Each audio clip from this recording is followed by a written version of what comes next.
Hi, and welcome to Artist Management Studios. I'm Fred, and today I want to talk about the events portion of the menu. So, when you're at the main screen and you go over to the menu, you'll see down towards the bottom events. And if you're a solo artist or a independent artist, probably one of your biggest revenue drivers are events.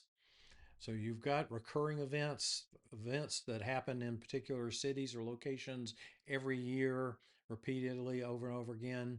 And you want to keep track of them. You want to be able to keep track of your sales, your expenses, everything that's happening with the events, reminders of when to sign up for the event, etc.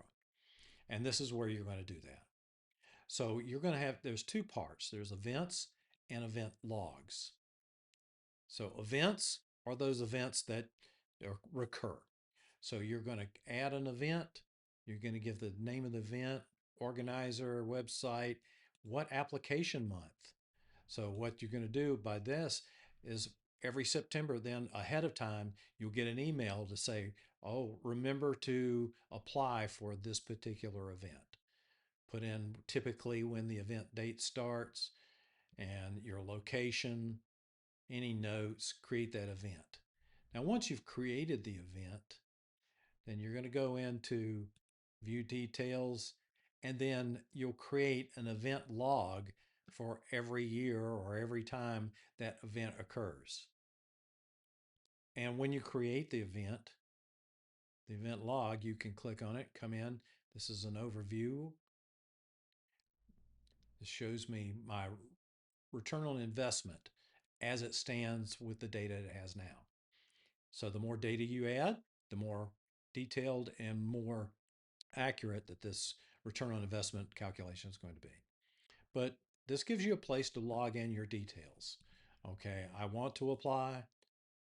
I've applied. I'm waitlisted. When is my application deadline, start date, end date?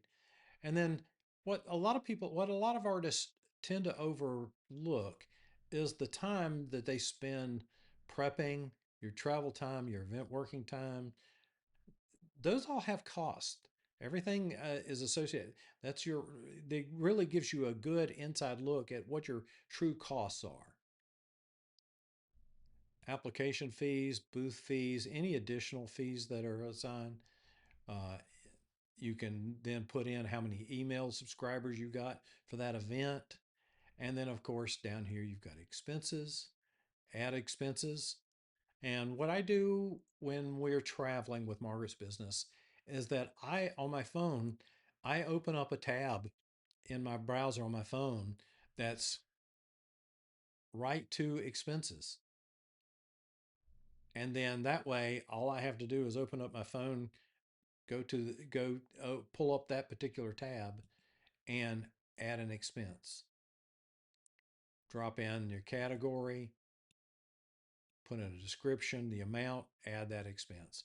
And now I've got an accurate detailing of everything that we spent on an event. And then sales, you can certainly manually add sales, but now with the integration with Shopify, we can now just assign any sales between a certain date directly to this and they'll show up here. But there may be additional sales. Maybe you had some that didn't go through the POS, for example, cash sales, and you want to add those to be able to see what your totals really were. And then what this gives you is now a good view of what is my on investment for that particular event.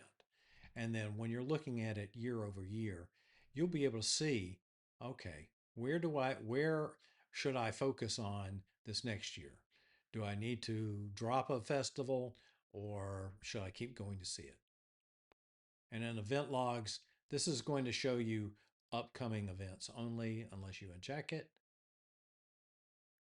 But this gives you a quick way to get to an event log as well. So it's important for you to have a full understanding of how each event is doing so that you can judge.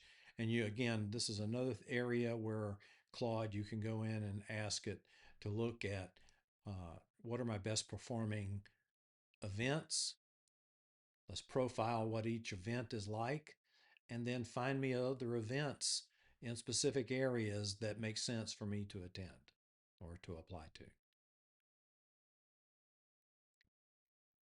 So that's the Events tab. As always, reach out to us if you have any questions or any suggestions on improvement, and we look forward to working with you.